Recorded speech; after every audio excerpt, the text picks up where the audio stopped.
जय भगवान। अध्याय 6 आपातग्रस्त मानवता की सेवा, राहत कार्यों का आयोजन।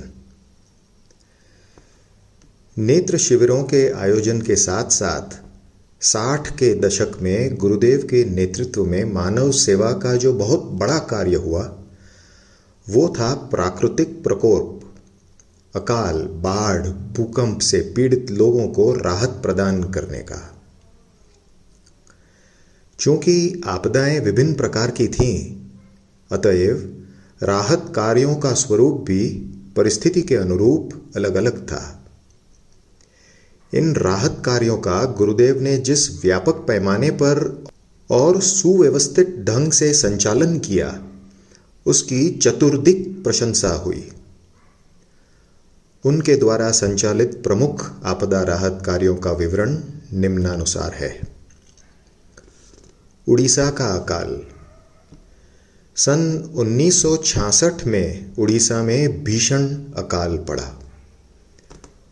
उड़ीसा के आदिवासी अंचल के लोग इस अकाल से कराह उठे।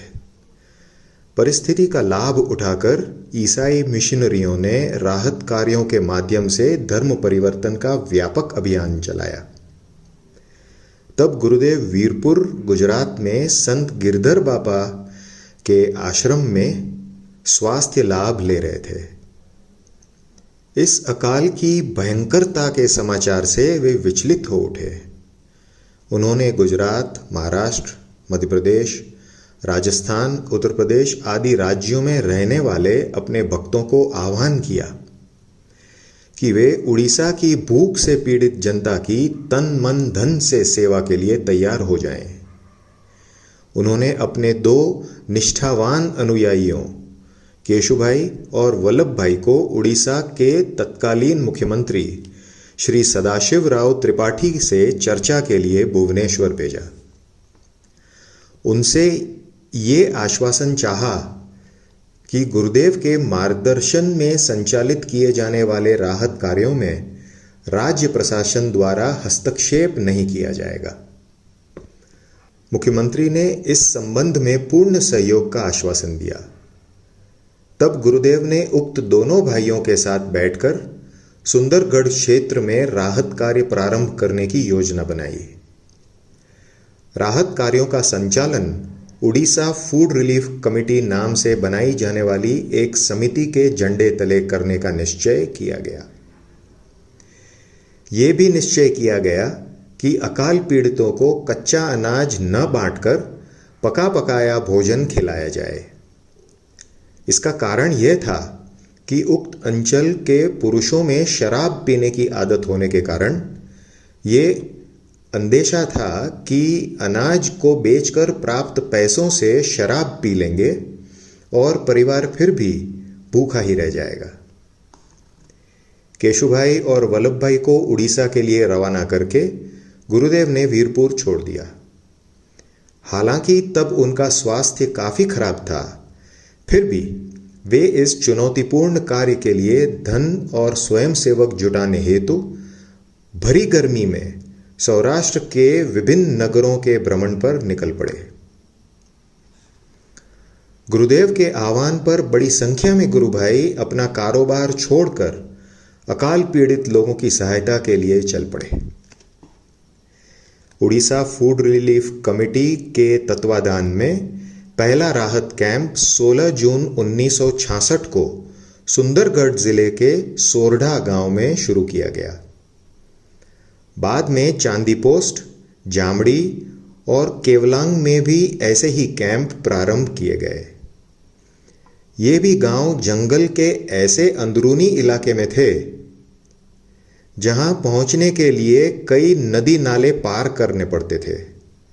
सड़कें कच्ची थीं और नाले नदी पर पुल रपटे न होने के कारण ट्रक या जीप से कैंप तक अनाज पहुंचाना आसान नहीं था। ऑपरेशन का मुख्यालय राउरकेला में रखा गया। गुरुदेव वहीं से व्यवस्था का संचालन करते और समय समय पर विभिन्न कैंपों का भ्रमण करते थे। स्वयं सेवकों में बहुत से लोग ऐसे थे जिन्होंने कभी भी शारीरिक श्रम का कार्य किया ही नहीं था। ऐसे लोगों ने भी उन्हें आवंटित कैंप में पहुंचकर जमीन समतल करने, अनाज के बोरे उठाने, तंबू बांधने, सब्जी काटने से लेकर भोजन पकाने और परोसने तक का श्रम साध्य कार्य खुशी खुशी संभाल लिया। प्रत्येक कैंप में 3 से 5 हजार लोगों के लिए भोजन बनाया जाता था। भोजन में दाल, चावल और सब्जी दी जाती। लंगर सुबह 11 बजे चालू होता और सायं 4 बजे तक चलता रहता था। लोग दूर दूर के गांवों से पैदल चलकर भोजन करने आते थे। उस वर्ष गुरु पूर्णिमा चांदी पोस्ट में मनाई गई। उस दिन भोजन के लिए आए प्रत्येक व्यक्ति को साड़ी या धोती दी गई। सभी शिविर 15 अक्टूबर 1966 तक अर्थात लगातार 4 महीने चलते रहे। इस सेवा यज्ञ की एक विशेषता यह थी कि कार्य प्रारंभ होते ही बड़ी संख्या में गुरु भाइयों और अन्य दान दाताओं से मनी ऑर्डर आने लगे। इससे धन की कमी महसूस नहीं हुई।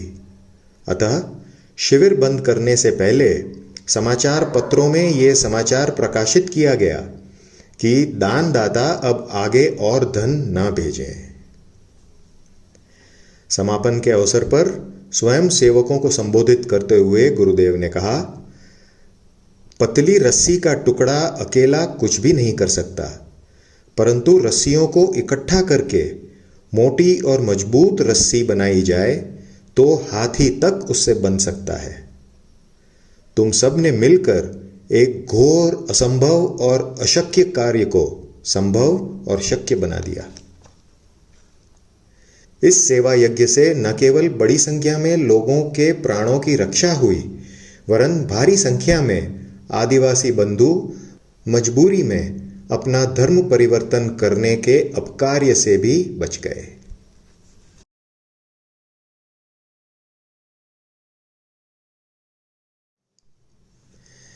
बिहार का अकाल। अगले ही वर्ष अर्थात सन 1967 में अकाल की काली छाया बिहार पर पड़ी। वहां विगत 2-3 वर्षों की अवर्षा से लोग यूं ही बेहाल थे, अतः इस अकाल ने उनकी कमर ही तोड़ दी। प्राणों की रक्षा के लिए आदिवासी अंचल के लोग अपना धर्म छोड़कर ईसाई बनने लगे। स्थिति की भयंकरता से चिंतित होकर वहां के जन नेता बाबू जयप्रकाश नारायण ने मुंबई में श्री गिरधर भाई कोटक को अकालग्रस्त लोगों की सहायता का आग्रह किया। इस पर गिरधर भाई ने श्री उछंग राय ढेबर, जो तब कांग्रेस कमेटी के अध्यक्ष थे, तथा सेठ देवकरण भाई से संपर्क किया और ये तीनों भाई इस संबंध में गुरुदेव का मार्गदर्शन प्राप्त करने के लिए काठपड़ी, बेंगलोर पहुंचे, जहां गुरुदेव रुग्णावस्था में स्वास्थ्य लाभ कर रहे थे। गुरुदेव ने मानव सेवा के इस कार्य के लिए न केवल आशीर्वाद दिया, वरन स्थिति की भयंकरता को भांपते हुए स्वयं वहां मौजूद रहने की बात कही। उन दिनों उनकी सेवा में पार्वती बहन थी। वो ये सोचकर बहुत चिंतित हो गई कि यदि गुरुदेव फिर से राहत कार्यों के संचालन में जुट गए तो उनके स्वास्थ्य में जो सुधार हो रहा था वो आगे नहीं हो पाएगा। उन्होंने उनको उदास देखकर गुरुदेव बोले, उदास क्यों? देखो, बिस्तर पर पड़े पड़े मेरा शरीर छूटेगा तो तुम्हें क्या मिलेगा? मेरे रक्त की एक एक बूंद गरीबों और देश के लिए है। यह था उनका जीवन दर्शन। जब तक श्वास ने साथ दिया, वे दीन दुखियों की सेवा तथा राष्ट्रीय एकता को सुदृढ़ करने में लगे रहे। वे कहते थे, मेरा सिद्धांत है कि प्राण रहते दूसरों का हित करना। उक्त भाइयों से प्रारंभिक चर्चा के उपरांत गुरुदेव बिना समय खोए राहत कार्यों के लिए धन और व्यवस्थापकों की व्यवस्था करने के उद्देश्य से मुंबई के लिए निकल पड़े। वहां उन्होंने दिनांक 7 फरवरी 1967 को देवकरण भाई के घर पर भक्तों की एक बैठक आयोजित की, जिसमें राहत कार्य संचालन के लिए मानव राहत मंडल नामक एक संस्था गठित करने का निश्चय किया गया। देवकरण भाई को उसका अध्यक्ष बनाया गया।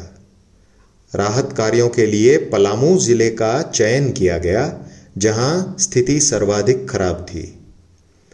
ये जिला अब झारखंड राज्य में है। उड़ीसा की भांति वहां भी लोगों को पका पकाया भोजन खिलाने का निश्चय किया गया। इस गुरुतर उत्तरदायित्व के निर्वहन के लिए धन की महती आवश्यकता को ध्यान में रखते हुए गुरुदेव ने ढेबर भाई को मफतलाल उद्योग समूह के प्रमुख श्री अरविंद भाई से आर्थिक सहयोग देने के लिए संपर्क साधने हेतु कहा। अरविंद भाई ने उन्हें तुरंत 5 लाख रुपए का चेक दे दिया और कहा, बाबा से कहो कि काम शुरू करें, आगे और भी व्यवस्था हो जाएगी। मुंबई के कुछ और सेवाभावी लोगों ने भी वित्तीय सहयोग दिया। 2 दिन मुंबई में रुककर गुरुदेव सीधे सौराष्ट्र के भ्रमण पर निकल पड़े। वहां अपने अनुयायियों को बिहार पहुंचने का आह्वान करके वे दिनांक 18 फरवरी 1967 को पुनः मुंबई लौट आए। तभी श्री अरविंद भाई ने पहली बार गुरुदेव के दर्शन किए। मुंबई से गुरुदेव सौराष्ट्र और मध्य प्रदेश होते हुए और अपने भक्तों को सेवा के लिए रंका पलामू पहुंचने का निर्देश देकर स्वयं रंका के लिए निकल पड़े। रंका में राहत कार्यों के संचालन के लिए वहां के पूर्व शासक श्री गिरिवर प्रसाद नारायण ने अपना निवास लाल बंगला खाली करके गुरुदेव को सौंप दिया। उस बंगले के परिसर में ही रसोई घर, चक्की, बिजली घर, कोठार, संत निवास तथा स्वयं सेवकों के निवास के लिए पटसन से आच्छादित ढांचे खड़े किए गए और वहीं पर अकाल पीड़ितों को भोजन कराने की व्यवस्था की गई। रंका में अन्नक्षेत्र 18 मार्च 1967 को चालू हुआ। तत्पश्चात चीनिया और शिक्षिका नामक 2 अन्य स्थानों में अन्नक्षेत्र प्रारंभ किए गए। उपरोक्त केंद्रों में भोजन करने वाले की संख्या 1 सप्ताह के भीतर ही 20,000 का आंकड़ा पार कर गई। इतनी भारी संख्या में लोगों के आने की किसी ने कल्पना नहीं की थी। मानव राहत मंडल के पास जो राशि थी वो भूख की इस ज्वाला को शांत करने के लिए सर्वथा अपर्याप्त थी। इस स्थिति ने गुरुदेव को भारी चिंता में डाल दिया। अतएव एक दिन वे अब तुम राखो लाज हरी की आर्त पुकार के साथ रात में अपने कमरे में राम नाम का जाप करने बैठ गए। उसके अगले ही दिन समाचार मिला कि श्री अरविंद भाई विमान से रांची होते हुए रंका पहुंच रहे हैं। उनमें ये स्फुरना कैसे जागी ये तो भगवान जाने, परंतु इससे यह तो बात प्रमाणित होती ही है कि वे इस राष्ट्रीय आपदा में प्रारंभिक योगदान करने के बाद आगे और भी सहायता करने का अपना वचन भूले नहीं थे। वे 24 मार्च 1967 को रंका पहुंचे। रंका पहुंचने पर अरविंद भाई ने वहां चलाए जा रहे शिविरों को देखा। शिविरों की सुदृढ़ रचना और कार्य संचालन की सुव्यवस्था से जहां उन्हें बहुत संतोष हुआ, वहीं पलामू के लोगों की गरीबी और भूखमरी की स्थिति ने उन्हें उद्वेलित भी किया। तात्कालिक आवश्यकता की पूर्ति के लिए उन्होंने गुरुदेव के चरणों में 1.5 लाख रुपए का एक चेक रख दिया और उन्हें अतिशीघ्र 4,000 क्विंटल अनाज भिजवाने का आश्वासन दिया। साथ ही अकाल पीड़ित लोगों के तन ढांकने के लिए 10,000 साड़ियां और 10,000 धोतियां भिजवाने का संकल्प व्यक्त किया। इतना ही नहीं, जब तक राहत कार्य सफलतापूर्वक पूर्ण न हो जाए तब तक अपने भोजन में चावल ना लेने की प्रतिज्ञा करके वे मुंबई लौट आए। रंका की इस यात्रा ने उनके जीवन को एक नया मोड़ दे दिया। वे सेठ मफतलाल से दीन वत्सल अरविंद भाई बन गए। उनके हृदय में करुणा का अजस्र स्रोत फूट पड़ा। अपने समय और संपदा का एक निश्चित भाग दीन दुखियों की सेवा में लगाने का विचार उनके जीवन दर्शन और चिंतन का आधार बन गया। तब से वे विभिन्न संस्थाओं के माध्यम से पिछड़े क्षेत्र के लोगों को गरीबी, अशिक्षा, दुर्व्यसनों और व्याधियों से छुटकारा दिलाने और एकीकृत ग्रामीण विकास के कार्यों को बढ़ावा देकर उन्हें मानवीय गरिमा प्रदान करने के कार्यों में संलग्न हैं। उनके मिशन के 4 स्तंभ हैं: अन्न, अक्षर, आरोग्य और आचरण। इनका आशय है हर व्यक्ति के लिए अन्न, भोजन की समुचित व्यवस्था करना ताकि किसी को भूखा न सोना पड़े। अक्षर ज्ञान, शिक्षा का प्रचार प्रसार करना ताकि निरक्षरता के कारण किसी का शोषण न हो और सबको उन्नति करने का अवसर मिले। हर अंचल में और विशेषतः सुदूरवर्ती पिछड़े क्षेत्रों में आरोग्य, स्वास्थ्य के लिए आवश्यक सुविधाओं का सृजन करना ताकि चिकित्सा सेवाओं के अभाव में किसी को कष्ट ना भुगतना पड़े और सबको दुर्व्यसनों से छुड़ाकर सदाचरण, अच्छे आचरण की ओर प्रवृत्त करना, जिससे लोगों के तन और धन का क्षय न हो और क्लेश एवं कलह मिटे। कुछ ही महीनों के बाद रामनवमी के अवसर पर अरविंद भाई पुनः रंका पहुंचे। तब तक उक्त तीनों केंद्रों पर प्रतिदिन भोजन के लिए आने वाले लोगों की संख्या क्रमशः बढ़कर 35,000 तक पहुंच चुकी थी। इससे गुरुदेव का चिंतित होना स्वाभाविक था। अरविंद भाई ने गुरुदेव को ढाढ़स बांधते हुए कहा कि वे खर्च के बारे में कोई चिंता न करें। 22,000 क्विंटल अनाज की व्यवस्था करने तथा ढांचों के निर्माण के लिए टाट, भोजन बनाने के लिए बर्तनों एवं अकाल पीड़ितों के लिए वस्त्रों की कमी दूर करने की जवाबदारी उठाकर वे लौट गए। वस्तुतः अरविंद भाई के रूप में भगवान ने गुरुदेव को एक ऐसी चिंतामणि दे दी जिसे पाकर उनकी सारी चिंताएं मिट गई। अहोभाव से भरे गुरुदेव ने अरविंद भाई से कहा, अरविंद, मैं प्रतिज्ञा पूर्वक कहता हूं कि जो कुछ भी तुम दोगे वो जल्दी भरपाई होकर तुम्हारे पास वापस आ जाएगा। ये अन्नदान नहीं है, प्राणदान है। जब तुम्हारी अग्नि परीक्षा होगी तब यह दान तुम्हारा कवच बनकर रक्षा करेगा। सुयोग्य शिष्यों के रूप में रंका की गुरुदेव को भेंट। अरविंद भाई के अतिरिक्त जो 2 अन्य निष्ठावान सेवक बिहार का अकाल गुरुदेव के सानिध्य में लाया, वे थे श्री रामदास भाई गोकाणी, राम भाई तथा डॉक्टर विष्णु भाई जोबनपुत्रा। राम भाई मुंबई के एक वस्त्र व्यापारी थे।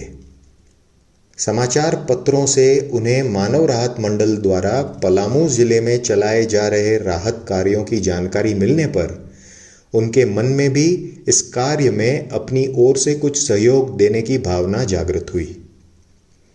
उन्हीं दिनों उनके बड़े भाई के पुत्र का विवाह होने वाला था।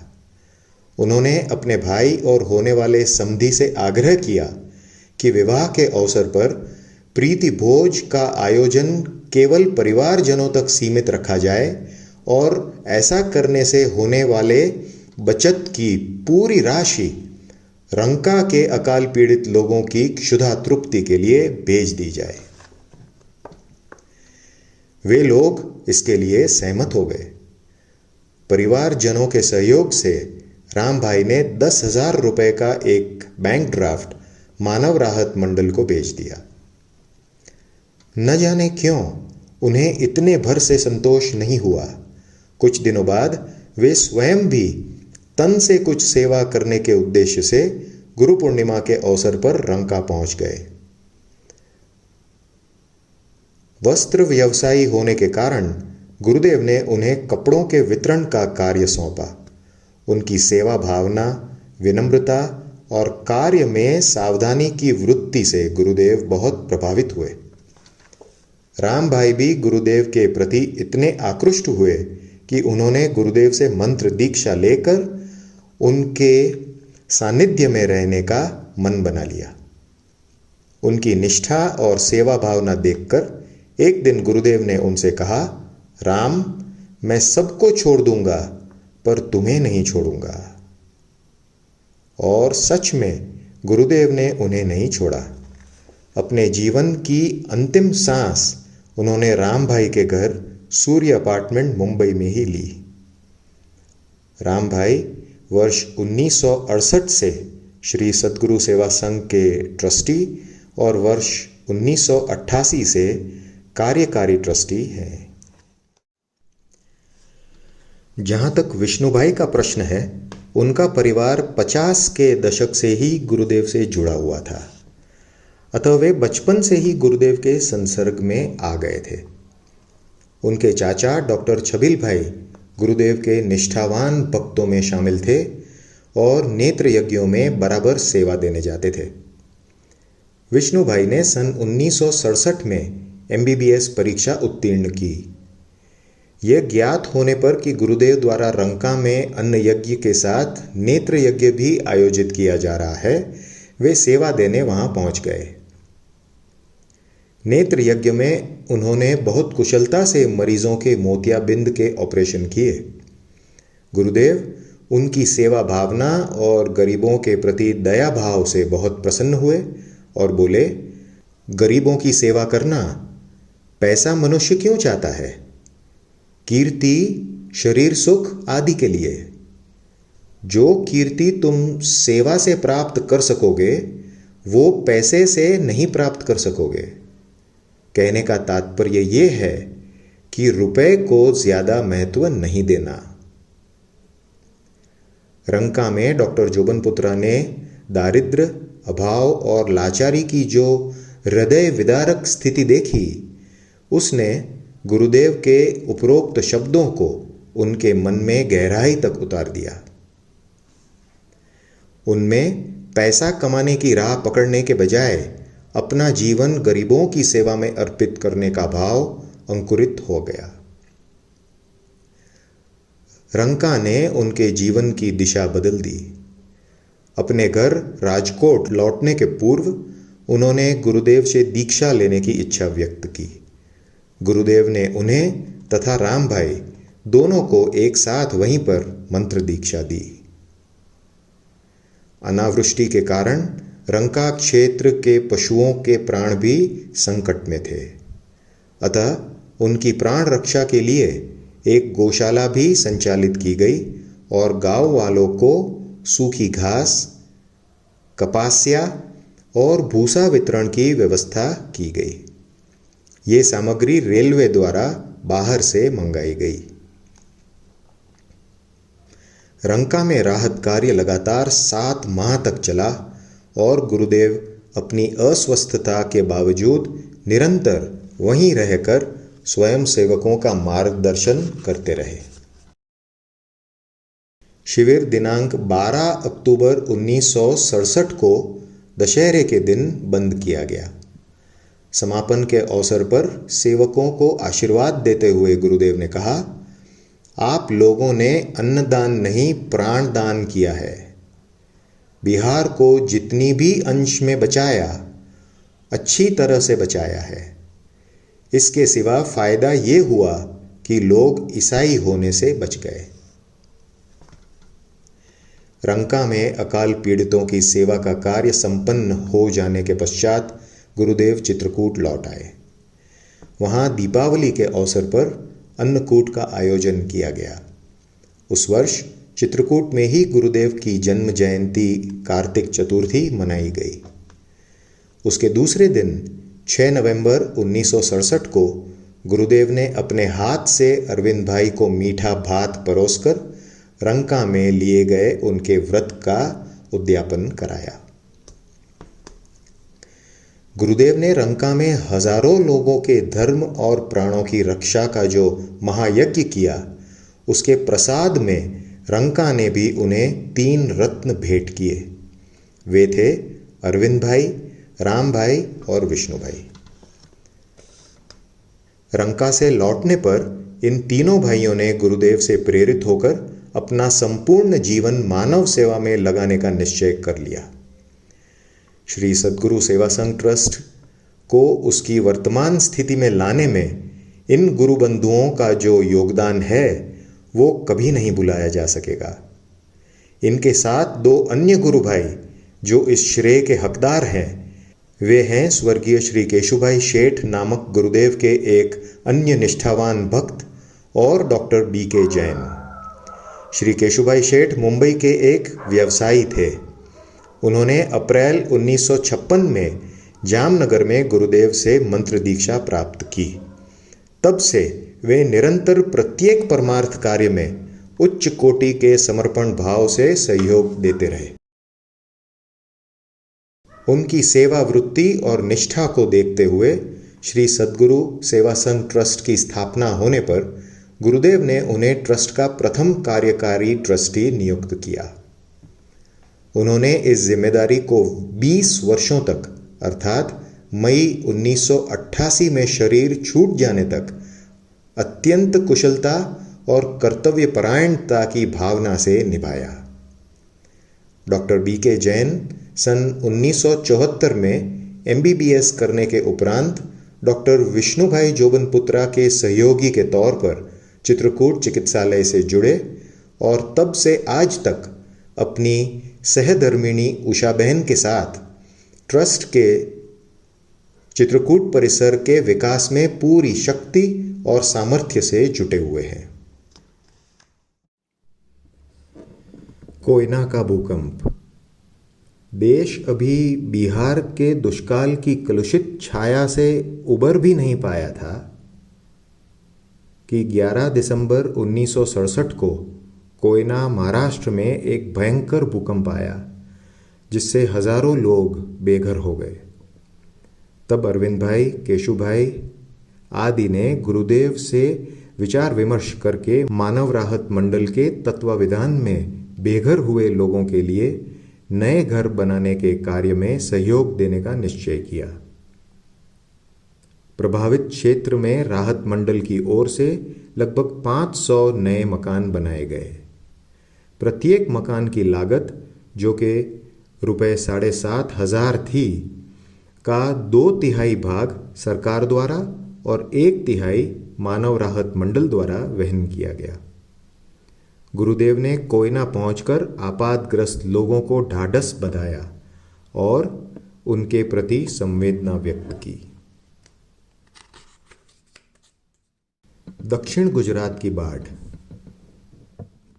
वर्ष 1968 के अगस्त माह में भारी बारिश से दक्षिण गुजरात का विशाल क्षेत्र जलमग्न हो गया। बाढ़ से हजारों मकान ढह गए और भारी संख्या में पशु और मनुष्य काल के ग्रस्त बन गए। गुरुदेव तब देवास में स्वास्थ्य लाभ कर रहे थे।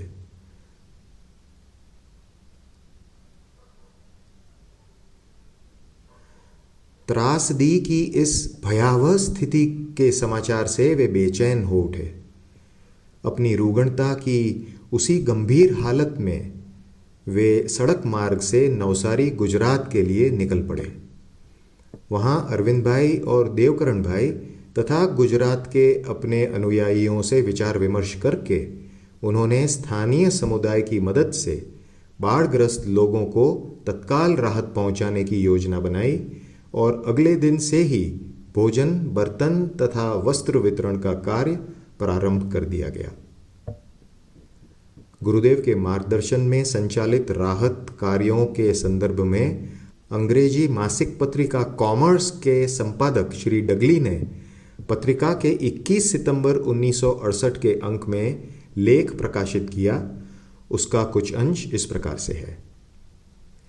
जब मैंने श्री रणछोड़ दास जी महाराज को काम करते देखा, तब मेरे मानस पटल पर एकमात्र व्यक्ति जो उभर कर आए वे थे महात्मा गांधी। यहां पर मेरे सामने एक ऐसा कृशकाय व्यक्ति था जिसका समस्त अस्तित्व जाति, पंथ या धर्म के भेदभाव के बगैर भारत के दुखी जन समुदाय को समर्पित था। उनका आध्यात्म भी संगी प्राणियों की सेवा पर आधारित है। रणछोड़ दास जी महाराज में असीमित संगठन क्षमता दिखाई देती है। हमने संगठन कौशल वाले व्यक्ति के बारे में सुना है। रणछोड़ दास जी में मुझे संगठन कौशल वाले संत के दर्शन हुए। बाढ़ उतर जाने के पश्चात ऐसे लोगों के लिए जिनके मकान ध्वस्त या क्षतिग्रस्त हो चुके थे, मकान बनाने का कार्य हाथ में लिया गया। राजस्थान का अकाल। वर्ष 1969 में अकाल ने राजस्थान को अपनी चपेट में ले लिया। इससे पश्चिमी राजस्थान विशेष रूप से प्रभावित हुआ। अरविंद भाई एवं राम भाई ने गुरुदेव से परामर्श करके बाड़मेर और जैसलमेर जिलों में राहत कार्य चलाने की योजना बनाई। तब गुरुदेव का स्वास्थ्य बहुत नाजुक हालत में था और वे मुंबई के भाटिया अस्पताल में भर्ती थे।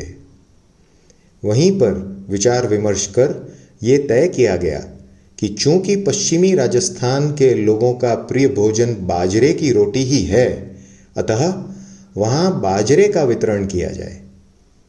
बाजरे की खरीदी और परिवहन में होने वाला व्यय भार उठाने का जिम्मा वीरपुर गुजरात के गिरधर राम बापा ने ले लिया।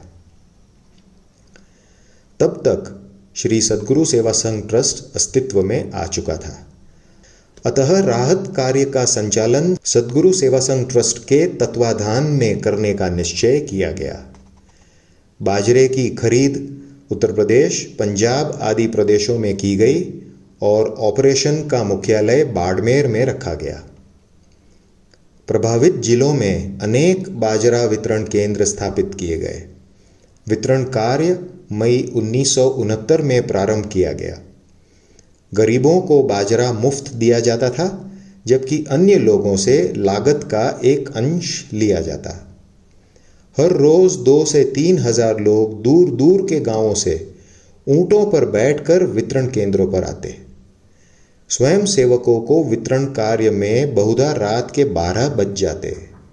कभी कभी तो उससे भी देर तक वितरण कार्य चलता रहता। क्षेत्र में पानी का भी भारी अभाव था, अतः लोगों को पानी पिलाने के लिए प्रत्येक केंद्र पर ऊंटों से पानी मंगाकर प्याऊ खोले गए। पानी की बचत करने के उद्देश्य से स्वयं सेवकों ने नहाना छोड़ दिया। वे 10-15 दिन बाद जब भी बाड़मेर आते तभी नहाते और अपने वस्त्र धोते थे। भोजन में स्वयं भी बाजरे की रोटी, प्याज और लहसुन की चटनी से काम चलाते थे।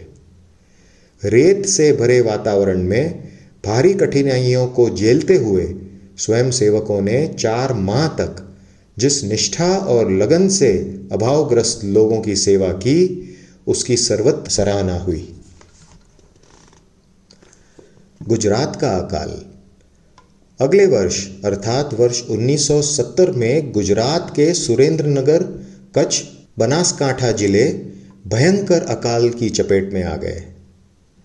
ऐसा लगने लगा कि मानो प्रकृति देश की सहन शक्ति की परीक्षा लेने पर तुली हुई है। अकाल, बाढ़, भूकंप थमने का नाम ही नहीं ले रहे थे। तब गुरुदेव गंभीर अस्वस्थता की स्थिति में मफतलाल हाउस पूना में विश्राम कर रहे थे। स्थिति का जायजा लेने के लिए उन्होंने एक बार फिर अरविंद भाई के नेतृत्व में अपने तपोनिष्ठ अनुयायियों का एक दल गुजरात भेजा। दल से स्थिति की जानकारी मिलने पर यह निश्चय किया गया कि दुष्कालग्रस्त क्षेत्रों के लोगों को सद्गुरु सेवा संघ ट्रस्ट के तत्वाधान में सुखड़ी बांटी जाए। सुखड़ी मक्के के आटे, सोयाबीन के तेल और विटामिन युक्त दुग्ध पाउडर में गुड़ मिलाकर बनाया जाने वाला एक पौष्टिक खाद्य पदार्थ है। आटा, सोयाबीन तेल और दुग्ध पाउडर अमेरिकी संस्था केयर द्वारा उपलब्ध कराए गए थे। सुखड़ी वितरण कार्य 2 जनवरी 1970 से प्रारंभ किया गया। प्रभावित जिलों में वितरण के लिए प्रतिदिन हजारों क्विंटल सुखड़ी बनाई जाती। रसोड़ा 24 घंटे चालू रहता। तैयार माल लगभग 60 जीपों और 15 ट्रकों द्वारा आसपास के गांव में पहुंचाया जाता। प्रति व्यक्ति 100 ग्राम के मान से लगभग 10 लाख लोगों को प्रतिदिन सुखड़ी बांटी जाती। निर्धन परिवारों को अतिरिक्त तौर पर परिवार के सदस्यों की संख्या के अनुसार महीने भर के लिए बाजरा भी दिया जाता। इस काम में लगभग 6000 कार्यकर्ता और स्वयंसेवक 10 महीने तक लगे रहे। सुखड़ी इतनी लोकप्रिय हुई कि संपूर्ण गुजरात में एक अच्छे पौष्टिक आहार के तौर पर उसका नाम चल पड़ा। भूर्ज तरु सम संत कृपाला, परहित नीति सह विपति विशाला। बड़े भाग मानुष तनु पावा, सुर दुर्लभ सब ग्रंथ निगावा। साधन धाम मोक्ष कर द्वारा, पाई न जेहि पर लोक संवारा। सो परत्र दुख पावई, सिर धुनि धुनि पछताई। काल ही कर्म ही ईश्वर ही, मिथ्या दोष लगाई। जय गुरुदेव।